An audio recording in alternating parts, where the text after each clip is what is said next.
DMM ゲームズと小高氏率いる中京ゲームズ最新作終点教団を先行プレイということで、まずはこちらをご覧ください。何なのこの状況、思い出せない。なんで頭の中が真っ黒に塗りつぶされたみたいに何も。思い出せないの？あなたが死んじゃったことも？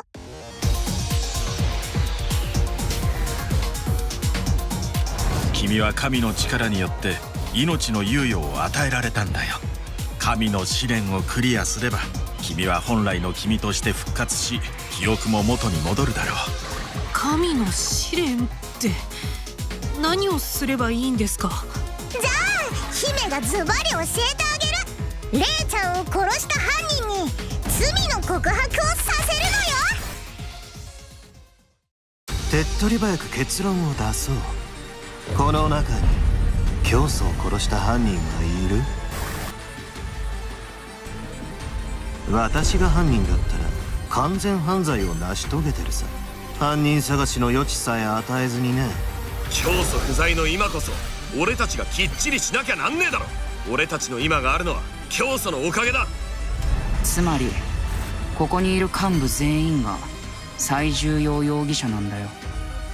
確かにこの中の誰かなら教祖様の隙をつくことも容易かと。何首相な面装ってんだ。おめえはどうせ空いた教祖の席を狙ってんだろ。あなたに与えられた神の試練は自分を殺した犯人を探し出してそいつに罪を告白させること。そして君を殺した犯人を殺すんだ。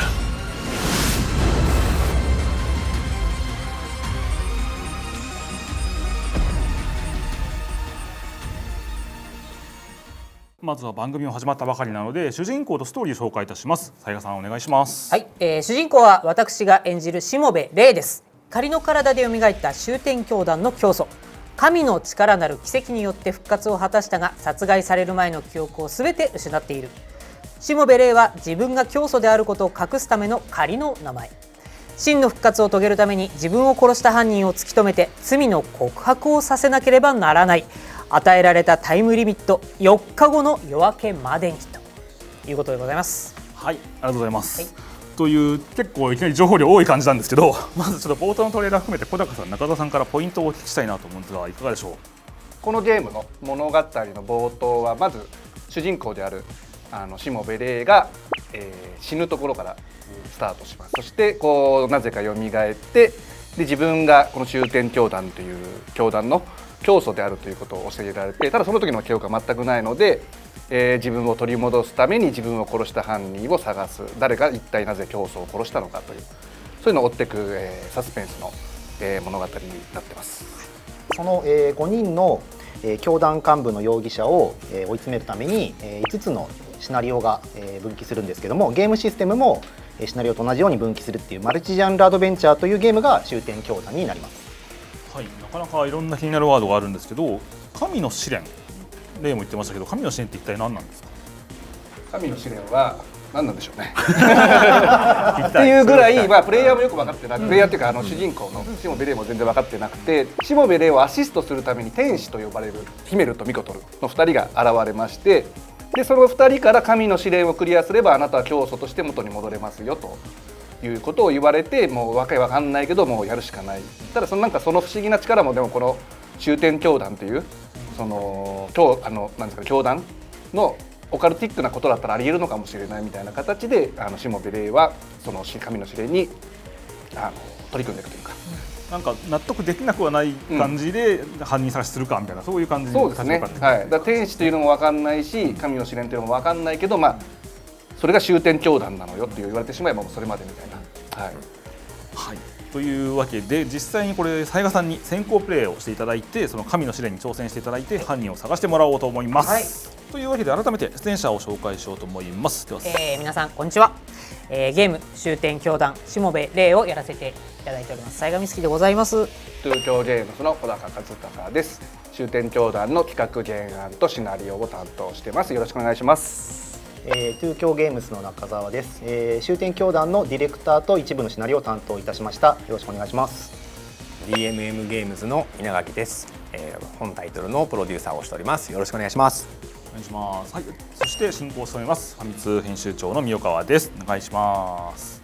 はい、でこの番組はこのゲーム終点教団の主人公にする雑賀美月さんに全4回で先行プレイをしっかりやってもらう、しっかりなんですね、しっかりやってもらう番組となっております。ね、ぜひ分かんない人たちがこうやればいいんだっていうのがね、分かってもらえばいいと思います。収録の時のある程度お話は知ってらっしゃるかもしれないですけど、ゲームとしては今日本当に初めてプレイされるそうですね。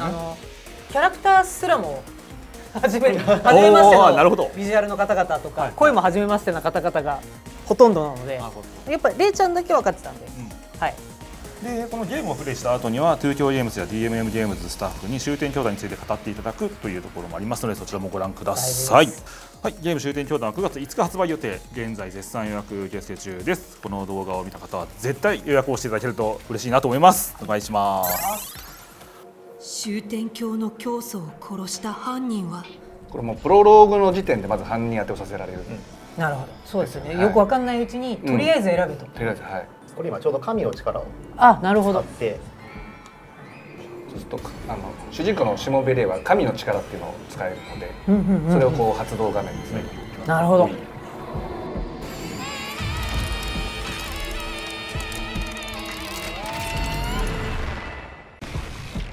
来た。いわゆるこの5人が容疑者ということになるわけですよね。誰が犯人かをまず選んで、それぞれのルートに飛んでいくという形ですね。なるほど。これが教団の幹部5人で、教祖と一番近しい、一番そばにいたっていう5人で、だから教祖を殺すとしたらこの5人じゃないかっていうことになってるわけですね。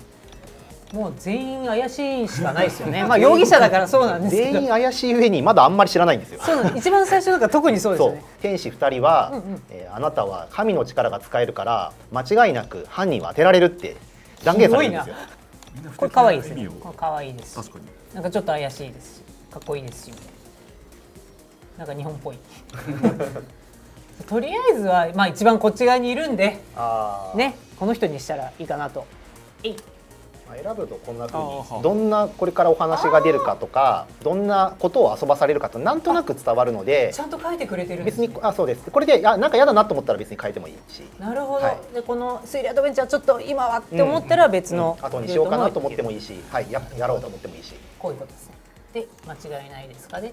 はい。念押ししてくる。すごいですね。本当にいいですね。そうすると、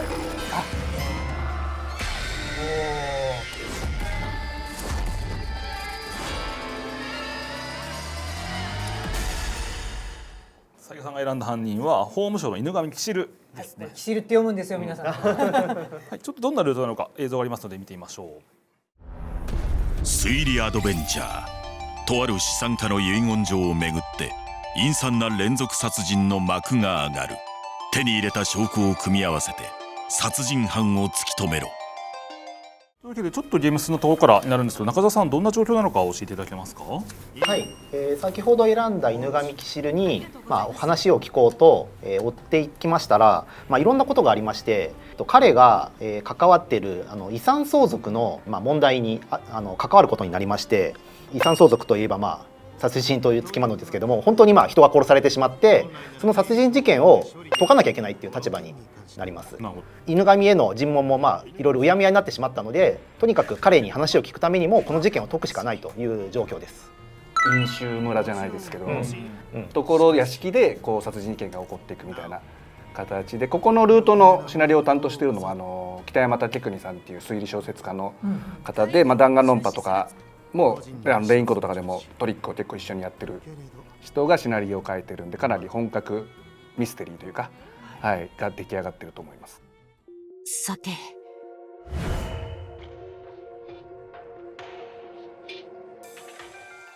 右の方に死体があるんですけども、殺された人がいまして、その死体を調べることもできます。この人を調べるとかもあり、こうやって調べるにいろいするとろ調べていって、事件の謎を解きます。めっちゃ刺さってる。くくり家の兄弟の一人。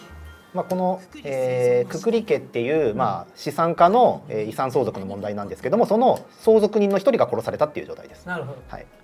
で調べている時に右になんかマークが出てるところがあると思うんですけど、はい、これかの時にRT っていうのって右の、はい、トリガーボタン、はい、それを押すと画面が変わるんですよ。でこれって手こぎのボートだっていう言葉が今緑色になってると思うんですけど、ここなんか怪しいんじゃないかっていう印がついてるんですね。でそこにもっと深く踏み込んで調べるか、それともまあここは聞き流すかっていう選択なんですね。でスナッピングって出てると思うんですけど、そうすると深くもう一回でこれは、実はこれはまあ外れで、そうするとそうです減るんだ。そう何でもかんでもあまりにもこう突っ込むとちょっと信頼がなくなっちゃうんですけど、なるほど正しく深掘りするとさらに手がかりが手に入ることもあるんで、まあ、どこが一番重要かっていうのを見極めて調べていくわけです。殺された福利製造さんについて。はあ、クソダサや、むしろ死んで。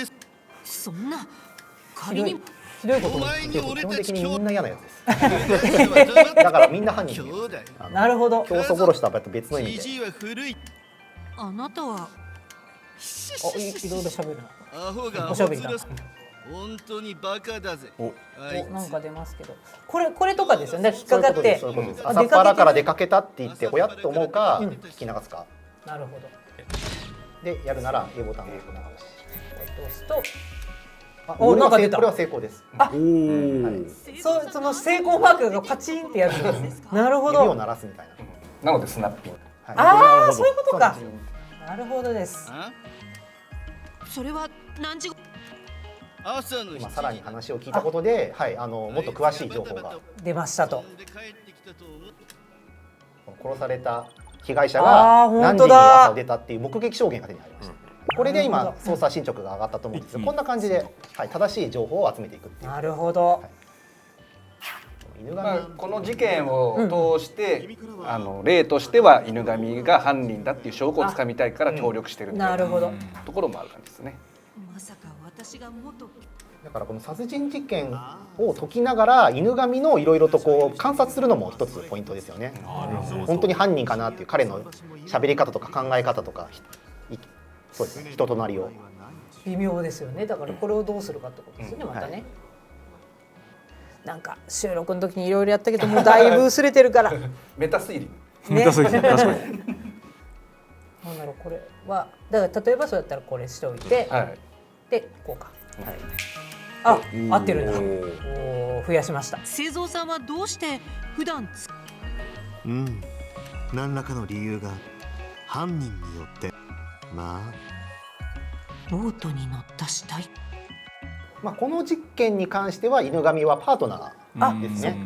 この殺人事件に関しては。なるほど。なんかこう一緒に事件を解きながらでも怪しく思うってそういう状況ですよね。そうなんですよ。すごく大変ですね。仲間でありながら自分を殺したかもしれない犯人として疑う。この人が死体に発見者。なるほどね。おい。なんだ。介入してきた。ボートの上にここに降りてくる途中でも誰ともすれ違わなかったんでさ、信じてください。関係なかった。重要そうな気がしましたよね。全然すれ違わないこと関係ないんだ。こうやって減っていく。怖いね。終わりそう。終わりそうな気がしてきた。水野さん、具合は大丈夫？いた、水野さん、そうだ、いた。セリフを。水野さん、こんなに可愛い人だったんだ。この中で一番まともな人というか、だから周りから結構いじめられるかわいそうな子です。悲しい。でも水野さんだったら胸を張って。いいえ。私が聞聞きますから。誰も聞いてないとか言って。事件をこの時点ですでにこの子が疑われてるんですよ。お前が殺したんだって。ったこと特に何も。私は難しい。これは難しいですね。なんか判断としてね。アリバイっぽいですよね。でも相場じゃないかもしれないけど、まあどんどんやっていきましょうもんね。そういうことですよね。これは成功なんだ。朝6時には起きて家事をし。そうか、それで誰かに会ってないかでこう一個くるわけですね。このアリバイが分かったってことですね。ですね。そうだった。なるほど。くくり家の兄弟の一人、くくり製造の死体だ。恐ろしい形相で事切れている。確かにやっぱ死体は、はい、調べないとね。きっとあの腹部に刺さっている大きなもしあれが凶器だとする。残酷。それとなるほど。もう60%ぐらいまで一気にしましたね。まだ調べられますね。これです。あ、まだ本当だ。まだいきますね。増えましたね。ここになった。あ、そっかそっか、そう言ったことで、その死体を調べた上でさらに、はい、調べられる。じゃあってことはもう調べないといけないって気がする。すごい、本当に推理ゲーム。順調。よく見ると絵に針金が巻きつけられている。グリップをそうあたりしちゃうと、失敗しちゃうの。失敗というか、はい、探偵じゃない、探偵としての、はい、失格になってしまうので。でもこれを今さささってやってますけど、よく読まないとあれ、あの時のってなったりするわけですよね。でも針金が何なんだろうとかこう考え推理しながら進めていかないと。ね。はい。まあ、ここで調べて手に入った重要な手がかりっていうのはまた別の画面でまとめて見れますので、はい、後から見返すことはできます。はい。こうといえば、つまり。はい、できました。で、71%までいきました。白鳥さん。あ、防御層の先のセリフを。先のセリフ。はい。ここは無視して、はい。もっと先もあるんです。あ、本当だ。そういうこともあるってことだ。なんか出たから終わりじゃなくてってことか。で、ここで気になったら押していいってことだ。あ、こっち。手のひらが焼けている。なるほど。なるほど。これはそれ以外はと解剖でもすれば別です。参考になりました。やっと86ですよ。あと1個ぐらいです。はい。これか、これなんかちょっと怪しいですね。こいつですね。ボートを係留しておく。手繰り寄せられた部分は湖に浸かっていたせいかほとんど濡れている。お、これでそろそろロープのほとんどが濡れている。この人重要。さっきからものすごく出てくる。このロープいろいろ事情を知ってるんです。使用人なんで。そのせい幸いこの家のことを。まさかも。あ、来ました。はい。来ました。はい。すべての手がかりが揃いました。はい。そしたら。で、ここまで情報が 100% 集められたので、ここから集めた情報をもとに証拠パズルを完成させていただくと。何か出てきましたよ。ちょうどこれ他の人から水野さんがむちゃくちゃこう疑われてて、お前が犯人だって責められてるので、霊が神はかばってるんですね。でもかばうって言っても何を証拠にかばうんだって今言われたので、霊がこれまで手に入れた手がかりを思い出して、これとこれの手がかりを組み合わせればひょっとしたら何かわかるんじゃないかっていった思考モードです。今霊ちゃんの頭の中を見てるんです。これ頭の中。はい。このクエスチョンマークのところに、正しい証拠品をはめなさいっていうパズルなんですね。なんで今ここに、はい、そうですよね。何をしていた。はい、そこにお題が出てると思うんですね。はい。さっきやってた。じゃあその何をしていたを証明する手がかりあったっけっていうのをここで選ぶ。これとかですよね。証言してたこと。そうですそうです。まさにそうです。設定する。はい。成功で成功。ああ、なるほどなるほど。こうやってパズルを完成させていくんだ。全部当てはめると何かが見えてくるってことですね。なるほど。はい。でもう一個クエスチョンマークがあると思うので、そっちを選んで。はい。この製造っていう被害者が何時に殺されたんだっけってことを今考えてます。何かそれに関係するなんか言ってたなっていうのを目撃情報があったんじゃないかなっていう。はい。これか。はいそうですそうです。はい。朝出かけてたっていうのを聞いてました。はい。で成功しました。はい。でこれは2つはめたら成功なので、だから周りはこう。そうですそうです。はい。ということは難しくなってくるとこれ全部はめるものなんで。大変そうですね。これはまだ最初なんで2つだけで。今はそのパーツも少なかったしはめる場所も少なかったけど、それはパーツも増えるわはめる場所も増えるわ。そうですそうです。間違えるともう全然違う。だんだん難しい謎になってくるんですね。なるほど。でこれが分かったので、はい。ああ、なるほどね。なるほど。これで要するに被害者が出かけていた時間に水野さんは仕事を言いつけられてて殺せるわけないねっていうことが分かったっていう。ありがとうございます。はい、ということで、まだまだ犯人を追い詰めていないんですけれども、ここで先行プレイは終了となります。はい、さよさんプレイされていかがでした？このルートに関してはもう本当に推理とパズルっていう両方のいわゆるやらなきゃいけないことっていうのが出てくるっていうのもあるので、推理したから終わりじゃなくてそれを元にっていうのがあるから、しっかりこう自分の中で事件整頓して進めていかないといけないんだなっていうことが分かります。探偵としての推理が試されるっていう感じですね。探偵ですね。パチッってやってたしね。はい、というわけで結構でも視聴者的にはこの後どうなのか気になると思うんですけど、小高さん、中澤さん、何かこうお話できるところありますか？そうですね、まあ一つ言えるのは殺人はこれだけで終わらない。やっぱりこういったものは連続殺人事件に発展していくので次は誰が殺されるのか、そもそも犯人は誰なのかってことを考えながら遊ぶと面白いと思います。まあなんか今見た感じだと犬神もそんな怪しくないんですけど、はい、犬神自身もドラッグ中毒で結構やばいやつなので結構振り回されたりとかも例はしますね。はい、だってもともと犯人って疑ってるのこっちですよ。それたまたま事件に巻き込まれてるけど、大元はここですもんね。そうですね。そうか。はい、いろいろ気になりますけども、続きは2025年9月5日発売の終点教団ゲームをお確かめください。さて、ここからは終点教団を作ったクリエイターの皆様をお迎えしてインタビューをしていきたいと思います。皆さん今回どんなような立場で本作に関わっていらっしゃるのか。私は本作のプロデューサーとして関わっています。主に、今までは大体、海外ゲームのローカライズして、日本に提供するっていうものをやっていたんですけども、直近だと刀剣乱舞無双のプロデューサーもやらせていただいてました。はい。でもじゃあいわゆる新規 IP と呼ばれる完全な新しいものとしては初めて。そうですね。DMM ゲームズとしては今回初めてに近い、もう新規 IP ということでちょっと気合は入って空回りしないように頑張ってます。じゃあ小高さんは、はい、企画原案ですね。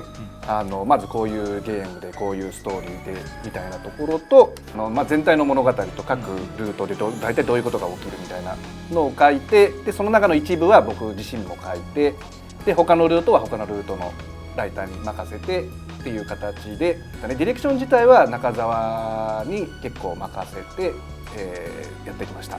一番最初の発案者であり、シナリオライターでもあるので、その場合はディレクターの中澤さんの指示を受けるみたいな立場がちょっと変わるみたいな感じになる。その各ルートの影響でこういうところに直さなくちゃいけないみたいなのはこう信用してというか、彼が言うことなんでそうなんだろうなと思ってくれるただゲームのなんか骨幹を作る一番最初の時とかはかなり見てたんで、レールに乗っけて大丈夫だなって感じで任せたって感じですね。はい、そして中澤さんは今回ゲーム全体のディレクションをまず担当しまして、ディレクションっていうのは要するにゲーム全体のチェックしたりクオリティのコントロールとかをするんですけども、この終点教団がその小高が考えた企画のコンセプトに沿ってるかどうかとか、あと果たしてこれが普通にユーザーが遊んで楽しいかどうかっていうところを判断基準をもとにいろいろチェックしたりとか指示を出したりっていう仕事をしつつ、一部のシナリオも書きつつ全体を見てましたので、今回5つのルートが非常に絡み合った複雑なお話ですので、全体を見て修正の指示を出したり最終的には自分で調整をかけたりしてっていう全体的な総チェック的なところを担当しました。ゲーム1本なんですけど中に5本入ってるような感じじゃないですか。そのシステムそれぞれを考えるというか調整をされるっていうところもやってらっしゃるんですよね。そうですね、開発会社のネイロさんと一緒に考えていったわけなんですけども、5本、全部一気に同時に作ったわけじゃないですけど、5本を、あるってことを想定して、このルートはこんな風に作ろうとか、ここはちょっと被るからちょっと切り口変えようとか、そういったところをやっていくわけなので、特にシナリオなんかは同時に動いてたりしたので、割と時々わけわかんなくなるというかホラーを作ってる次にじゃあ恋愛のこと考えようかとかミステリーのトリック何だったっけと考えたりってするのは割と結構ちょっと混乱する動きもありました。人格を切り替えないといけない感じの思考を切り替えるという感じですね。はい、まずは改めて稲垣さんの方からお伺いしていきますけども、今回制作にあたって東京ゲームズががっつり関わっているという感じですけども、関わっていることでどういったふうに作られていったのかとか、何が、最初に行われたのかというところを聞いていきますか。そうですね、お話を小高さんたちからいただいた時にまず最初プロットをいただいて、でそれをちょっと読んだら、すごく面白くて、その架空ではあるんですけど、宗教をテーマにしてるってところがありまして、結構ある程度度胸はいることかなとは正直思いまして、でただ小高さんにもよく言っていただいたんですけど、DMM ぐらいしかできないんじゃないのみたいなということがあって、そこまで行くならちょっと一緒に頑張ってみましょうかねっていうところからちょっと組ませていただいて、もうほとんど入っていただいているような感じになりますかね。はい。小高さんは DMM さんというところであえて宗教を持ってきた感じなんですか？いや、そういうわけじゃないんですよ。もともと宗教モチーフで、物語を考えていて、そういうアイデアがあったんで、たまたまその DMM さんに見せたところ、面白がってくれたっていうか、確かにでも DMM だったらいけるかもしれないみたいなのはありましたね。で今回そのルートが5つあって、結構ものによっては謎解きもあればアクションっぽいものもあったりとかいうので、 SNS の声でちょっとルートによって難しそうみたいな声も聞こえてきたりするんですけど、実際難しさっていうのはどういう感じなんですか？どのルート、アクションもそうですし、その謎解きも含めてそうなんですけど、歯応えがあるゲームを今回作ったわけじゃなくて、それぞれこのなんていうんですかね、切り口の違う遊び方の違ういろんなゲームを通してこの終点教団っていうストーリーを楽しんでもらうものなので、そうですね、もう書いてどうしても進めないよっていうことには絶対ならない、アクションがあんまりやってない人にもちゃんとクリアできるようなバランスにしたつもりです。その5つのアドベンチャーゲームっていうのはユーザーさんにどういうこんな感じでプレイしてほしい、こんな順番でとかそういったものがあったりするんですか？イメージと好きなように選べるので、ユーザーさんには直感に従って遊んでほしいですし、逆に言うとなんていうんですかね、自由に遊べるからこそ他の人と違う順番で遊ぶことで見えてくるものも変わる、手がかり入ってくる手がかりとかで順番も変わるので、もう本当になんていうんですかね、好きなようにやってほしいし、他の人がどう遊んでるかっていうのを気にしないで自分の遊び方で遊んでほしいって感じです。それぞれのルートで終点教団であったり、自分が教祖であることだったり、教徒っていう存在であったりとか、その入ってくる情報がルートで全然違うんですよ。なので最初に卍を選んでからテコの物語をやると、入ってる情報が全然変わってくる。その各選ぶルートによって物語全体の謎の入り方も全然違うので、そこは自分だけの謎の解けて生き方を楽しめるような形になってますね。結構重要なのが、謎が1個目のルートで明かされることもある。普通なら最後の最後でサプライズって出てくるような情報が、もう一番最初にやったシナリオで分かっちゃう。でもそれが分かって遊ぶこともまた面白くなるように。でも知らなくて遊んでも面白いんですよ。だから知って遊ぶのか知らないで遊ぶのかっていうのが5本分あるんで、どの順番で遊ぶか本当に、これって1回クッキーの体験なので、なかなか面白いとは思いますね。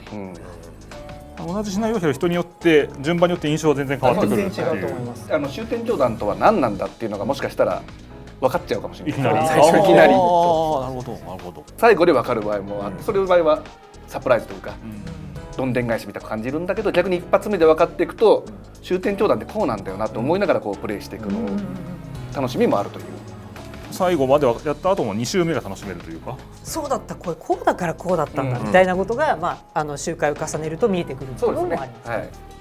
本当にしもべれって記憶喪失から始まる、何も知らないユーザーさんと同じような何も知らないところから始まるので、それ彼が知っていくことと同じようにプレイヤーもいろんなことを知りながら本当の姿というかが分かっていく世界の。最初のきっかけというかコンセプトっていうのは小高さんどこから考えられたんですか？ストレートにアドベンチャーゲームっていうのをやってみようみたいなところがスタートですね。ただストレートっても本当にストレートすぎたらちょっと面白くないなと思ったんで、逆にいろんなアドベンチャーの要素を入れたゲームができたらいいなっていうところで、考え始めましたね。なるほど。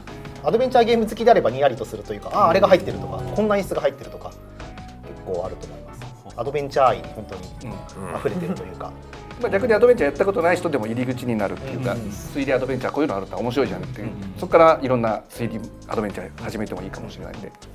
単純に5本楽しめるって考えるとお得ですよね。いろんなシステムとです。大変でしたよ、5本作るのは。見てるこっちが辛くなるぐらい大変です。中澤さんがいつも一本一本ちゃんと作ってますから、ミニゲーム的に作ってないで一本一本ちゃんとゲームとして成立するように作ってますから、もう僕らもそうですけど、ネイロさんもすごい大変だっただろうなと付き合ってくださって。一本終わるごとにまだ終わりがないっていう。ようやくゲーム固まった後、はいじゃあ次からまたゼロからです。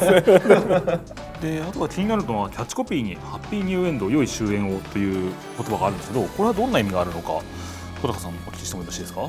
この終点教団というのが世界の終焉を望んでるという終末思想の教団でして、終点教団の人たちは終焉を望んでいるので、そういうの挨拶というかハッピーニューイヤーっていうよりハッピーニューエンドみたいなのを代わりに言ってるという形ですね。また一歩世界の終わりに近づきましたね、めでたいめでたいと、そういう、はい、新年の挨拶ですね。物騒な感じだけど皆さんの中ではそうです。嬉しい言葉というかいい言葉みたいな。逆にこう終末と掲げてるんだけどすごく平和的なんですよね。一切暴力行為が禁止とか、一部の省庁は OK なんですけど、基本的にはその教団の中で争い事は禁止とか、めちゃめちゃこう平和思想なのになぜかこう世界の終焉を望んでいるという、こう不思議な教団です。いろいろ気になることをお話お伺いできました。ありがとうございます。でこのインタビューファミツー .com でも詳しく聞いておりまして、いろいろ今回のお話以外の部分もありますので、そちらもご覧ください。それでは稲垣さん、最後に視聴者へメッセージをお願いできますでしょうか。皆さんが楽しんでいただけるように、今回5個もゲームも入っているし、いろんなことがいろんな体験を本当先ほど皆さんに話していただいたと思うんですけども、していただけるかなと思っておりますので、ちょっとまず予約してない方はまず予約していただいて、予約している方はちょっと楽しみに1ヶ月ぐらいですかね、多分この放送は。なのでちょっと楽しみに待っていただければなと思いますので、よろしくお願いいたします。はい、ここからは終点教団のお知らせを紹介します。まずはこちらです。早期予約特典は前日談のエピソードが載っている書き下ろし小説がついてきます。不死鳥万事が警備省の幹部になるまでのストーリーを描いていますので、ぜひとも手に入れて終点教団のことをもっと知ってくださいね。数量限定ですのでお早めに。お次はデジタルデラックス版です。ソフト本編に加えビジュアルアートブックとミニサウンドトラックがついてきます。ビジュアルアートブックはキャラクターの設定画や背景ラフなど未公開のビジュアルを多数収録。イラストをメインに作品の世界観やデザインの魅力を存分に楽しめる一冊。ミニサウンドトラックはゲーム内で使用されている楽曲の中から厳選した12曲を収録。作品の世界観を音楽とともに楽しめる1枚です。さらに豪華版があります。ソフト本編に加えビジュアルアートブック、ミニサウンドトラックに加え終点峡谷の建国記念日を祝うスノードームがついてきます。ドームの中には書き下ろしのしもべ霊、天使ヒメル、天使ミコトルが収められていますので、ぜひ手に入れてください。こちらも数量限定ですのでお早めに。はい、その豪華版についてきますスノードーム、こちらにありますので、これまだ一応サンプルなので、これからちょっと調整する予定で、今キラキラが入ってると思うんですけど、これをもっと増やそうかなと。なるほど。はい、一回増やしすぎてちょっと何も見えなくなっちゃった。それだいぶもう一回調整しなきゃいけなくなっちゃって。はい。なるほどなるほど。みんなねミニチュアなのでとても可愛らしい。はい、すごい可愛いんで。この 3D キャラ多分これしか見れない島鳥。なるほど。はい、3D キャラレアです。なので、ね、皆さんこれ手に入れていただけると。なかなかスノードームがグッズって珍しい気がするんですけど、珍しいですよね。これは何か意味があるんですか。そうですね。ゲームしていただくと大体分かってくるんじゃないかなとは思ってます。はい。はい、予約特典を見ながらこれなんかあんだよなと思いながらそうですね。それはやった後に欲しくなるみたいな感じじゃないですか。そう考えるとまずいかもしれないですね。じゃあ今のうちに予約をしないとっていうね。そうですね。はい、ということで絶賛予約中です。よろしくお願いします。はい、以上お知らせでした。それでは本日は以上となります。第2回は8月中旬を予定しています。次回も雑賀さんにゲームをプレイをしていただきますのでよろしくお願いいたします。よろしくお願いします。はい、というわけでありがとうございました。次回もお楽しみに。